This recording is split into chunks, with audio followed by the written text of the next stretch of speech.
పెట్టేస్తారు, వాళ్ళకి తెలియదు. అందుచేత చిన్నపిల్లలకు ఫోన్లు ఇవ్వకండి. ఏదో అన్నం తినే టైంకి అన్నం తినలేదనో లేకపోతే అల్లరి చేస్తున్నాడో గప్పుడు ఫోన్ ఇచ్చేసి చేతికి ఫోన్ ఇచ్చి ఆడ అలా చూసుకుంటే ముద్ద పెట్టేస్తున్నారు నోట్లో.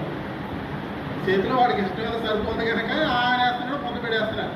అంటే తల్లులు మన పని ఈజీగా అయిపోతుంది అనుకుంటారు తప్ప రేపు పొద్దున భవిష్యత్తులో దీనివల్ల ఎంత నష్టమో తెలుసుకోవట్లేదు.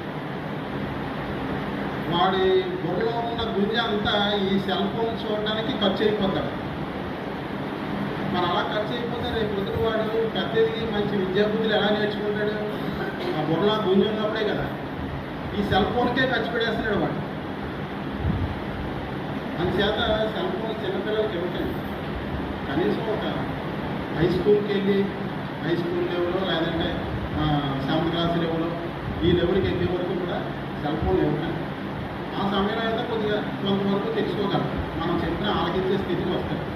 మరీ చిన్నపిల్లలకి సెల్ ఫోన్ ఇచ్చేస్తున్నాం, వెనక వచ్చినాడు వాళ్ళ దగ్గర కూడా ఉండే ఉంటాను అనుకుంటున్నాను. అందుచేత చిన్నపిల్లలకి సెల్ ఫోన్ అలవాటు చేయాలి. తర్వాత మహిళా రక్షక్ ఈ మధ్యనే కొత్తగా పెట్టారు డిపార్ట్మెంట్ వారు. మనం ఎక్కడైనా మీటింగ్స్కి అది బయటకు వెళ్ళినప్పుడు మీరు అందరితో వెళ్ళి అందరితో ఇచ్చేస్తే పర్వాలేదు. అక్కడ ఏదైనా సమయం ఎక్కువైపోయి కొంతమంది విడిపోయి ఇండివిజువల్గా వచ్చేసిన కొంతమంది ఉంటారు. ఇక్కడికి వచ్చేటప్పటికి ఏ నైట్ అయ్యిందనుకోండి, బస్ స్టాండ్లోనో ట్రైన్లోనో వచ్చి ఏ నైట్ దిగారు, మీకు అక్కడి నుంచి ఇంటికి వెళ్ళడానికి ఏ కన్వీనియంట్ ఉండదు, ఆటో గట్ట ఏం దొరకదు, ఇంటి దగ్గర నుంచి వచ్చి రిసీవ్ చేసుకున్న వాళ్ళు ఎవరో ఉండరు.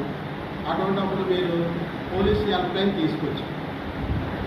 Police call any time emergency call 112 కానీ 100 కానీ ఏది కొట్టినా మా పోలీసు వారు మీరు చెప్పిన ప్లేస్ చెప్తే, మీరు ఉన్న ప్లేస్ చెప్తే ఆ ప్లేస్కి వచ్చి మీకు వచ్చిన ఇబ్బంది ఏంటో తెలుసుకొని అవసరమైతే వాళ్ళ వెహికల్లో తీసుకెళ్ళి మీ దగ్గర దింపేసి వాళ్ళు వెళ్ళిపోతారు.